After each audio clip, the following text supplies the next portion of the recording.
The porcupines first rattle out a warning, enough to deter almost every predator, but not leopards.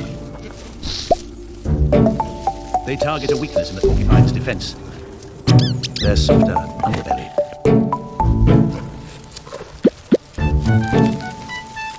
But the porcupines up their game and keep their backs turned. Leopards don't give up easily. So the porcupines take things to the next level, turning defense into attack and driving their point home. Their perfectly designed quills break off and stick within the enemy. Quills are a great way to protect yourself, but they only work in close combat.